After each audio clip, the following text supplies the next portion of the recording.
என்னை பிழைப்போட்டுகிறவர் என்னை ஜெயிக்க வைப்பாருங்கிற காரியத்துல ஒரு தேவ பிள்ளையை நம்பிக்கையில உறுதியா இருக்கணும். நான் இந்த காரியத்துல ஜெயிப்பேன். தாவீது சொல்றேன், நான் சேனைக்குள் பாய்வேன், நான் மதிலை தாண்டுவேன். ஒரு தீங்கு வரும்போது கர்த்தர் அவனை மறைத்து வைக்கிறார். அங்கிருந்து பாடுகிறான், தீங்கு நாளில் அவர் என்னை கூடாரத்தில் மறைத்து ஒளித்து வைத்து என்னை கண்மலை மேல உயர்த்து. அவன் மைண்ட் ஃபுல்லா நான் ஜெயிப்பேன் ஜெயிப்பேன் ஜெயிப்பேன். எனக்கு கர்த்தர் என் வெளிச்சமாய் இருக்கிறார், என் ஜீவனின் பலனாய் இருக்கிறார். நான் யாருக்கு அஞ்சுவேன்? எனக்கு விரோதமாய் ஒரு பாளையமே இறங்கினாலும் இதிலே நான் நம்பிக்கையா இருப்பேன். அன்பு இன்னது என்பதை முழுமையாய் அறியாத தாவீதே இவ்வளவு கான்பிடண்டா, ஐயோ நான் தோற்றுவேன் நான் தோற்றுவேன் நான் தோற்றுவேன் இப்படி அவன் ஓடல. அவன் ஓடும்போது கூட பாடிட்டு தான் போறான். அவன் ஓடும்போது கூட பாடிட்டு தான் போறான். 3வது சங்கீதம் காலையில் எழும்பி பாடின சங்கீதம். படுத்து உறங்கி மகிழ்வுடனே அது சொல்லுங்க, நான் படுத்து நித்திரை செய்த அடுத்த வார்த்தை விழித்துக் கொண்டேன். அப்ப எழும்பிட்டு, அதாவது காலையிலும் ஓட்டம் ராத்திரியும் ஓட்டம், ஓடிட்டு பாடுறேன். விழித்துக் கொண்டேன் கர்த்தரனை தாங்கிற ஓடு. எதுக்கு? உடம்பு குறைக்கல, உயிரை காப்பாத்த ஓடு. 4வது சங்கீதம் தூங்கும் போது பாடின சங்கீதம் 4:8 சமாதானத்தோட படுத்துக்கொண்டு. பிரச்சனை ரெண்டும் பிரச்சனை தான், ரெண்டும் பிரச்சனை தான்.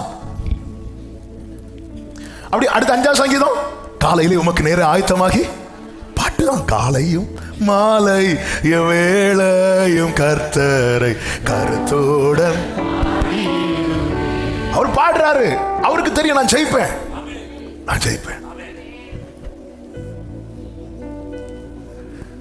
யோனத்தான் தாவீது அவ்வளவு நேசித்து யோனத்தான் போய் தாவீதின் கையை திடப்படுத்தி சொல்றார், நீங்க தான் இப்படி ராஜாவாக போறீங்க, அப்படி இருக்கும்போது என் குடும்பத்தை நினைச்சுக்கோங்கிறார்.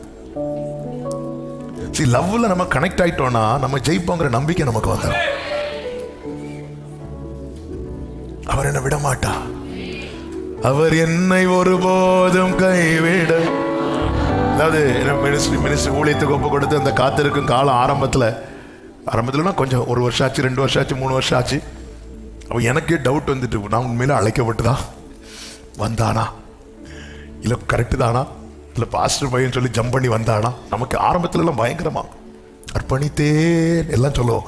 அர்ப்பணிச்ச ஒன்றும் ஆகாத்ததும் என்ன ஆண்டவரே இது அப்படி. ஒரு நாள் ராத்திரி பல கேள்விகள், ஆண்டவரே லைஃப் என்ன ஆகும், எப்படி ஆகும்? ஏன்னா எனக்கு பிரசங்கம் வராது, ஏன் பிரசங்கம் பண்ண எனக்கும் கேட்க பிடிக்காது, ஒண்ணுமே வரமாட்டேங்குது. பெருசா மினிஸ்ட்ரின்னு வந்தாச்சு. அப்படி நைட்டு கேள்வியோடு தூங்கிட்டு இருக்கும்போது அதிகாலையில் ஒரு 3 மணி 4 மணி இருக்கும். அப்பதான் அப்படி தூக்கத்திலேருந்து அப்படியே அவையானவர் எழுப்பி விட்டு இப்படி பாட வைக்கிறார். அவர் என்னை ஒருபோதும் கைவிட மாட்டார், எந்த நிலையிலும் என்னை தள்ளிட மாட்டார். உலகமே எதிர்த்தாலும் என்னை விட்டு கொடுக்க மாட்டார். தாய் தந்தை மறந்தாலும் என்னை மறந்திட மாட்டார். உலகமே எதிர்த்தாலும் என்னை விட்டு கொடுக்க மாட்டார். தாய் தந்தை மறந்தாலும் கைகளை உயர்த்தி சொல்லுங்க, இயேசு என்னை ஒருபோதும் கைவிட மாட்டார். ஆண்டவர் அதனால ஃபுல்லா அந்த நாட்கள் எல்லாம் அன்புல ஒருத்தன் தண்ணியில பிடிச்சி முக்குனா எப்படி இருக்குமோ அப்படி அப்படி அன்புல என் நிலைமை நன்றாய் அறிந்த விவரிக்க முடியவில்லை அப்படி பாட்டு கொடுத்துட்டே நீ நம்பு, நான் இருக்கிறேன், நான் உன்னை உயர்த்துவேன், நான் உன்னை ஜெயிக்க வைப்பேன், உனக்கு ஏது முடியலையோ அது எல்லாம் உன்னை கொண்டே செய்ய வைப்பேன். ஏன் ஆண்டவரே எப்படி என்ன உனக்காக அனுப்பப்பட்டேன், உனக்காக எனக்காகவே. என் பிதா வேற யாருக்குள்ள வச்சிருந்தாலும் அந்த அன்பு பாதியா தான் எனக்கு கிடைச்சிருக்கும். இயேசுக்குள்ள வச்சதுனாலதான் அந்த அன்பு முழுமையா எனக்கு கிடைத்தது. நேரம் போது இன்னொரு 1/2 hour வேணும், 10 நிமிஷத்துல முடிக்கணும். யோசேப்பு எகிப்துக்கு போனதை வைத்து நான் கம்பேர் பண்ணி ஒரு 5 காரியத்தை குயிக்காக சொல்லிட்டு என் நேற்று மைண்டுக்குள்ள அதுவும் ஓடிட்டு இருந்து நான் ஜெபிக்க விரும்புகிறேன். யோசேப்பு ஸ்டோரி நமக்கு எல்லாருக்குமே தெரியும். யோசேப்பு யாக்கோபால ரொம்ப நேசிக்கப்பட்டவன், மிகவும் நேசிக்கப்பட்டவன். நம் ஆண்டவராக இயேசு கிறிஸ்துவை குறித்து பிதா சொல்லுகிறார், இவர் என்னுடைய நேசகுமாரன், இவரில் நான் பிரியமாக இருக்கிறேன். ஆனால் யோசேப்பு லைஃப்ல நடந்ததெல்லாம் நமக்கு பார்க்கும்போது பரிதாபமா இருக்கும். இயேசுவின் பிறப்பு பார்க்கும்போது நமக்கு வேதனையா இருக்கும். ஆனா இயேசுவின் பிறப்பு அந்த குடியில வச்சு நிறைய பேர் வாழ்ந்துட்டு இருக்கிறாங்க. யோசேப்பு இப்படி ஆயிட்டா. பைபிள் தெளிவாய் கிளியரான பிக்சர் நமக்கு கொடுக்கிறது. சங்கீதம் 105:17 அவர்களுக்கு முன்னாலே ஒரு புருஷனை அனுப்பினார் அப்படின்னு இருக்கு. அந்த புருஷன் யாரு? யோசேப்பு. யார் அனுப்புடா? கர்த்தர் அனுப்புறார். அப்ப யோசேப்பு யார் அப்படின்னா அனுப்பப்பட்டவர். அப்படியேதான் யோவான் 3:17 வாசியுங்கள். யோவான் 3:17 உலகத்தை ஆக்கினைக்குள்ளாக தீர்க்கும்படி தேவன் தம்முடைய குமாரனை உலகத்தில் அனுப்பாமல் அவராலே உலகம் ரட்சிக்கப்படுவதற்காகவே கைகளை உயர்த்தி ஹalleluya. 1 யோவான் 4:14 சொல்லப்பட்டிருக்கிறது, பிதாவானவர் குமாரனை உலக இரட்சகராக அனுப்பினார் என்று நாங்கள் கண்டு சாட்சியிடுகிறோம். ரட்சிப்பதற்காக, பிழைப்பதற்காக, தப்பு வைக்கப்படுவதற்காக. யோசேப்பின் சகோதரர்களுக்கு யோசேப்பு தன்னை யார் என்று வெளிப்படுத்தும் போது யோசேப்பு தன் சகோதரர்களுக்கு சொல்லும் ஒரு வார்த்தை உண்டு. ஆதியாகமம் 45:5 என்னை இவ்விடத்திற்கு வரும்படி விட்டு போட்டதினால் நீங்கள் சஞ்சலப்பட வேண்டாம், அது உங்களுக்கு விசனமாகவும் இருக்க வேண்டாம், ஜீவரட்சணை செய்யும்படிக்கு தேவன் என்னை உங்களுக்கு முன்னே அனுப்பினார். நான் ஏன் இதை கம்பேர் பண்ணி சொல்றேன்னா, நம்ம உள்ள ஏறணுங்கிறதுக்காக. இயேசு இங்கெல்லாம் சகோதரர்கள் விசனப்படுறாங்க, சே உமக்கு இப்படி பண்ணிட்டோமே. இப்படிதான் எருசலேம் ஸ்திரீகள் அழுதுட்டு இருப்பாங்க. இயேசு இப்படி கஷ்டப்பட்டு சிலுவையை சுமந்து இவங்க அழுதுட்டு இருக்கிறத பார்த்தோன்னா நிமிந்து இவர் எனக்காக அழாத, உங்களுக்காக. இது இது இது பிதாவின் சித்தம். எனக்காக அனுப்பப்பட்டார் ஜீவரட்சணை செய்யும்படி, நாம் பிழைக்கும்படிக்கு. இயேசு மட்டும் வரலன்னா நம்ம லைஃப்ல இந்த சத்தம் தான் இருக்கணும். அவர் மட்டும் இல்லைன்னா கிதியோனுக்கு அப்படிதான், நீங்க மட்டும் இருந்திருந்தா இது நடந்திருக்குமா அப்படி கேளுங்க. மரியாள் மாத்தல தான், நீங்க இருந்திருந்தா இது நடந்திருக்காது. ஆமே, நீங்க இருந்திருந்தா அந்த பிளேஸ்ல வேற யாரையும் வைக்க கூடாது. அந்த பிளேஸ்ல வேற யாரையும் வைக்க கூடாது. நீங்க மட்டும் இருந்திருந்தா அந்த இடத்துல ஒருத்தர் மட்டும்தான் இருக்கணும். அவர் நாம் பிழைக்கும்படி நமக்காய் அனுப்பப்பட்ட நம் ஆண்டவராகிய இயேசு கிறிஸ்து. இரண்டாவதாக இங்கே யோசேப்பை குறித்து அதே வசனம் 105:17 சொல்லப்பட்டிருக்கிறது. யோசேப்பு சிறையாக விற்கப்பட்டான். அதன் அர்த்தம் என்ன? அடிமையாய் கொண்டு போகப்பட்டான். நம் ஆண்டவராகிய இயேசு கிறிஸ்துவை குறித்து வேதம் சொல்லுகிறது, பிலிப்பியர் 2:7 அவர் அடிமையின் ரூபம் எடுத்தார். அடிமையின் ரூபம் எடுத்து மனுஷர் சாயலானார். அது என்ன அடிமை மனுஷர் சாயல்? அடிமையின் ரூபம் சொல்ல காரணம் என்ன? தேவன் மனிதனை அடிமையா இருக்க படைக்கவில்லை, ஆண்டு கொள்ளும்படி படைத்தார். ஆனால் எப்பொழுது மனிதன் பாவம் செய்தானோ அவன் தேவ மகிமை அற்றவனானான். எப்பொழுது மனிதன் தேவ மகிமை அற்றவனானானோ அப்பொழுது அவன் பாவத்திற்கு அடிமையாயிட்டான். இயேசு கிறிஸ்து எப்படி வந்திருக்கணும் தெரியுமா? ஏதேனிலே தேவன் மனிதனை படைத்த போது மனிதன் எப்படி மகிமை சூழ்ந்தவனா இருந்திருந்தானோ அப்படி வந்திருக்கணும். அவர் அப்படி வரல. நம்ம எப்படி பிறந்து வந்தோமோ அப்படி அவர் பிறக்கும் போது, ஒரு குழந்தை பிறக்கும் போது எப்படி இருக்குமோ அப்படிதான் வந்தார். அதனாலதான் அவரை துணியில சுத்தி வச்சாங்க. மகிமை சூழ்ந்திருந்த ஆதாம் ஏவாளுக்கு என்ன தேவைப்படல? வஸ்திரம் தேவைப்படல. குழந்தை பிறந்ததும் ஏன் துணியில சுத்தி வைக்கிறாங்கன்னா குழந்தையின் நிர்வாணத்தை மூட. அவர் அடிமையின் ரூபம் எடுத்தார், ரெடி ஆகிறார். மனிதன் பாவம் செய்து எல்லாவற்றையும் இழந்தான். இவர் என்ன ஒரு பாவம் செய்யல. பிதா அனுப்ப சித்தானதும் இவர் ரெடி ஆயிட்டார். என்ன அன்பு! மகிமை சூழ்ந்திருக்கிறவர் இப்ப ஒரு துணியை சுத்தி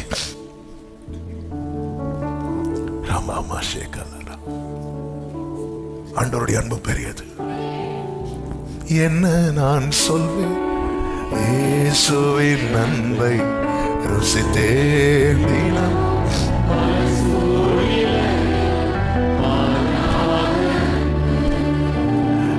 தள்ளாமலே தள்ளாமலே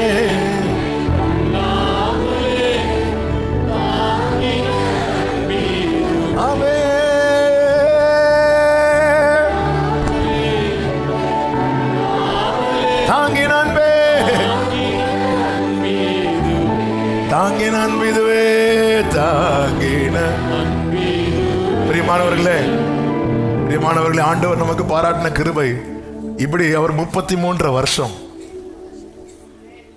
அவர் நமக்காக அடிமை ரூபம் எடுத்ததுனால நம்ம செஞ்சது என்ன தெரியுமா? அந்த வஸ்திரத்தை ஒருவரும் எங்க இந்த நாங்கள் ஸ்கூல் படிக்கும்போது ஸ்கூலில் ஒரு ட்ராமா போட்டோம். அந்த ட்ராமாவில் நான் ஒரு பண்ணையார். அப்போ எனக்கு மேக்கப் மேலாம் கொண்டு வந்து மீசையை ஒட்டி வச்சுட்டாங்க. எனக்கோ கடி தாங்கலை. ஒரு ½ ஸ்கிட்டு நடிக்கணும், எனக்கு தாங்க முடியல. எனக்கு ப்ரோக்ராம் நான் போய் 8th படிச்சுட்டு இருக்கிறேன். நான் பார்க்குறேன் இன்னும் ஒரு 3 ப்ரோக்ராமுக்கு அப்புறம் உங்கள் ப்ரோக்ராம் அப்படின்னாங்க. எனக்கு ஊரல் தாங்க முடியலை. போகிறதுக்கு முன்னாடியே நான் சொரிஞ்சு மீசை பழைய ஃபாஸ்டிங் ப்ரேயருக்கு ஆட்கள் இருக்கிற மாதிரி இருக்குது. அங்கே ஒன்று இங்கே ஒன்று. நான் இப்போ அதை நினச்சி பார்க்குறேன்.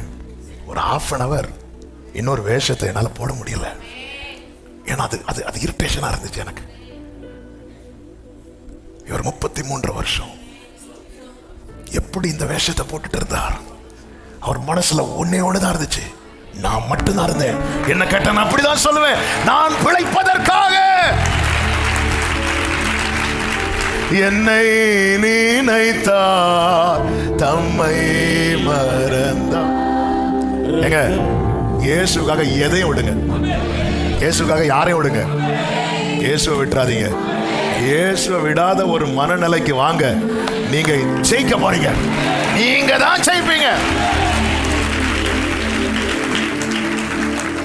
எத்தனை பேர் மாயான உலக அன்புக்காக சிறு வயதுல இருந்து ஆண்டவரை பற்றி பிடித்த அந்த வைராக்கியத்தெல்லாம் விட்டு தூக்கிட்டு போயிட்டாங்க. இயேசுவை விட்டதுனால இயேசுவுக்கு இழப்பு கிடையாது, உனக்கு தான் இழப்பு. தகப்பனை விட்டு போனதுனால தகப்பனுக்கு என்ன இழப்பு? தகப்பன் வீட்டில் வேலைக்காரனுக்கு சாப்பாடு 3 வேளை இருந்துட்டு தான் இருந்துச்சு. நம்ம எல்லாம் என்ன, ஐயோ இயேசு பாவம். நம்ம நினைப்பேன், ஐயோ நான் ஜோம் பண்ணல, பாவம் பாவம் ஆண்டவரே நான் ஜோம் பண்ணிடுவேனா? இல்லை, நம்ம சில நேரத்தில் நம்ம பண்றதை பார்த்தா இன்னும் அவர் தாகமா இருக்கிறேன் தண்ணி நமக்கு கொடுக்குற மாதிரி ஃபீல் பண்ணிட்டு இருக்கிறோம். ஆண்டவரை நேசிக்கணும். நம்ம ஜெபம் எல்லாம் நேசத்திலிருந்து வரட்டும். பைபிளை கையில் எடுக்கிறது நேசத்திலிருந்து வரட்டும். இன்னைக்கு 5 அதிகாரம் படிக்கிறோம், 7 அதிகாரம் படிப்போம், 7ல் 70 படிங்க. நேசத்திலிருந்து, அவுட் ஆஃப் லவ். எதுவுமே ஊழியமா நேசத்திலிருந்து வரட்டும். சபைக்கு ஒரு நேசத்திலிருந்து கொடுக்கிறது, நேசத்திலிருந்து. அன்பு இல்லாம எதுவும் பண்ணாதீங்க, அன்பு இல்லாம எதுவும் பண்ணாதீங்க. ஏன்னா அவரை பாருங்க, அவர் நமக்காக அடிமையின் ரூபம் எடுத்தார். 3வது யோசேப்புக்கு தண்டனை கிடைத்தது செய்யாத குற்றத்துக்கு. பொய் குற்றச்சாட்டு வைக்கப்பட்டு தண்டனை இயேசுவுக்கும் அப்படியே கிடைத்தது. வேதம் சொல்லுகிறது ஏசாயா 53:5 நம்முடைய மீறுதல் நிமித்தம் அவர் காயப்பட்டு நம்முடைய அக்கிரமங்கள் நிமித்தம் அவர் நொறுக்கப்பட்டார். 9 துன்மார்க்கரோடு அவருடைய பிரேத குழியை நியமித்தார்கள், ஆனாலும் அவர் மரித்த போது ஐஸ்வர்யவானோடு இருந்தார், அவர் கொடுமை செய்யவில்லை, அவர் வாயில். யோசேப்பு போர்த்திபாரின் மனைவி விஷயத்தில் தப்பு பண்ணது யாரு? போர்த்திபாரின் மனைவி. தண்டனை கிடைச்சது யாருக்கு? நம்ம ஆண்டவர் விஷயத்தில் தப்பு பண்றது யாரு? நாம தான். தண்டனை கிடைச்சது யோசேப்புக்கு. தண்டனை கிடைத்த போது யோசேப்பு ஏதாவது பேசினானா? ஏன்னா பேசினாலும் நியாயம் எடுபட்டு போகும். அது போலதான் இவருக்கு நியாயம் எடுபட்டு போனது. எனவேதான் அவருக்கு தெரியும், அவர் அப்படி ஆட்டை போல அமைதி அடிக்க கொண்டு போகப்படுகிற ஆட்டை போல மௌனமா இருந்தார். எனக்காக. இனி யோசேப்பு போர்த்திபாரின் மனைவி ஸ்டோரி படிக்கும் போதெல்லாம் இது ஸ்ட்ரைக் ஆகட்டும். சில பார்க்குற கடைசியில் என்ன போர்த்திபாரின் மனைவி ஆக்கிட்டீங்களே. ஏங்க, போர்த்திபாரின் மனைவி யோசேப்புக்கு பண்ணதை விட அல்லவா நாம் அவருக்கு பண்ணியிருக்கிறோம். பாவம், நம்முடைய பாவத்தின் நிமித்தம் அல்லவா. யோசேப்பு பேசல, அமைதியா இருந்துட்டார். ஒவ்வொருத்தருக்கும் இப்படி கை நீட்டி குற்றச்சாட்டும் போது இயேசு பார்த்துருப்பாரு, நீ குற்றப்படுத்துறியப்பா, உன் பாவத்துக்காக தான்ப்பா நான் அடிக்கப்பட போறேன்.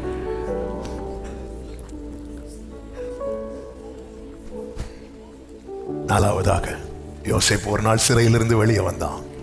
எப்படி வந்தான் தெரியுமா? அதிகாரமுடையவனாய் வந்தான்.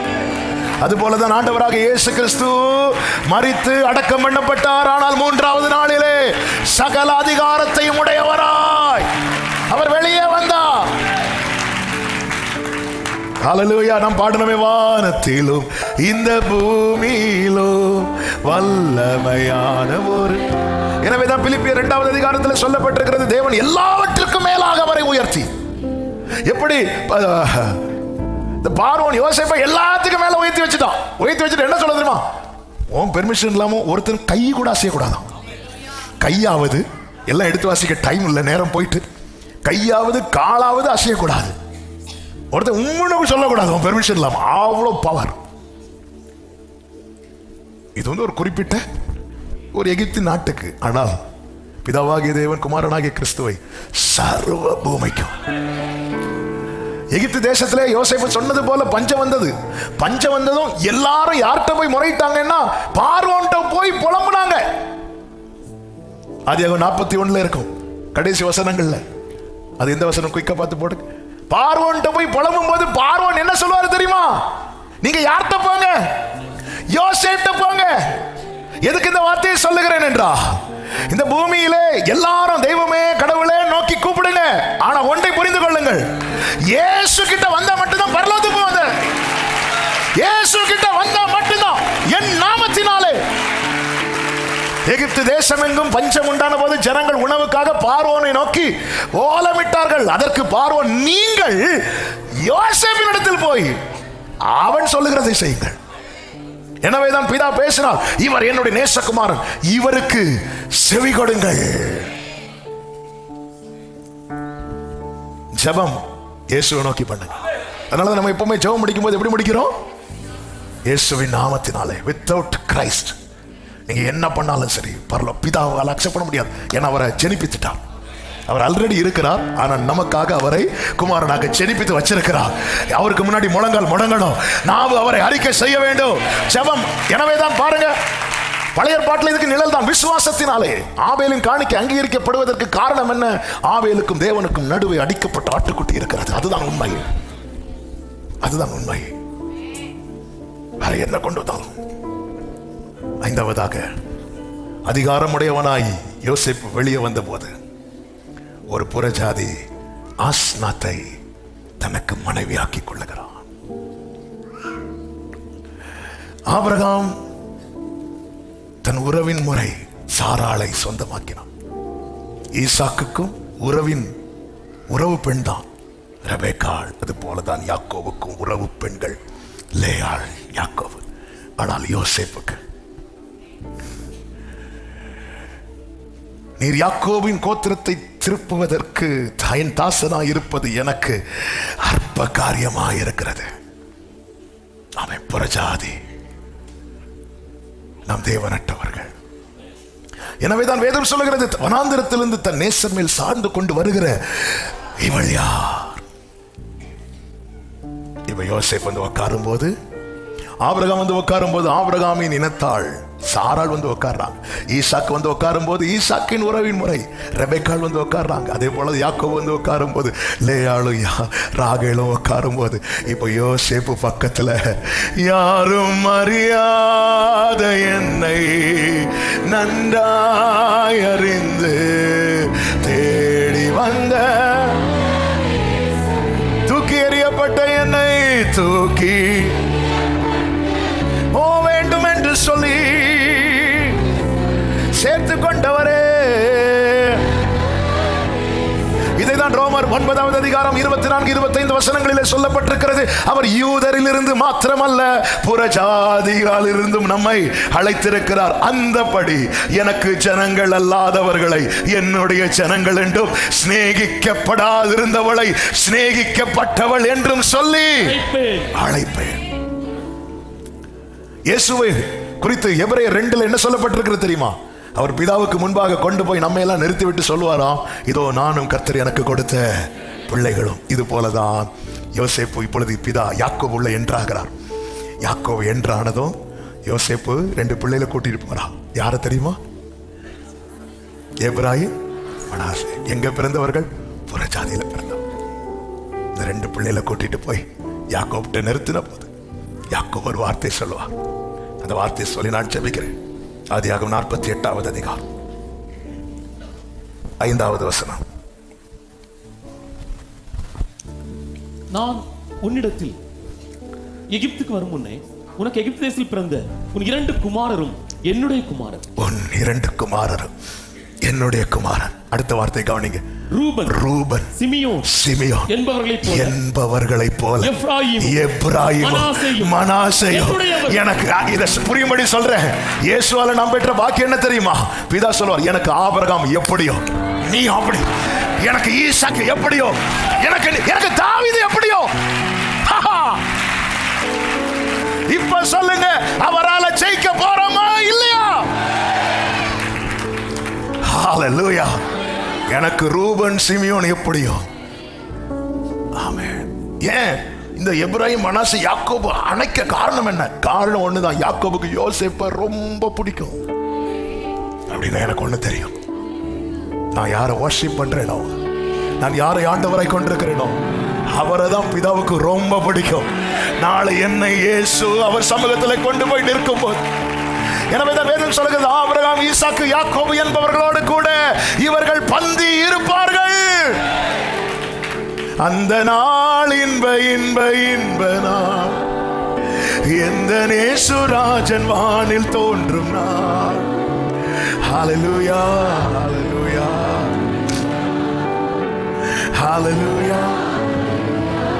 கண்களை மூடி அப்பா, இந்த பாக்கியம் கிருபையாய் தந்தீரே. இந்த பாக்கியம் என்று சொல்லுகிறவர்களுக்கு வலது கரத்தை உயர்த்து, இடது கரத்தை இருதயத்தில் வைத்து என்னை சொந்தமாக்கினீரே. என்னை சொந்தமாக்க நீர் சிறையா அடிமையின் ரூபம் எடுத்து செய்யாத குற்றத்துக்கு தண்டனை அனுபவித்து என்னை வைத்துக் கொண்டீரே. Love you, Father. Love you, Jesus. என் உதடு உம்மை துதிக்கும், ஜீவனுள் என் உதடு ஜீவனுள் சமூகம் மேலானது, உயிரிலும் மேலானது. சமூகம்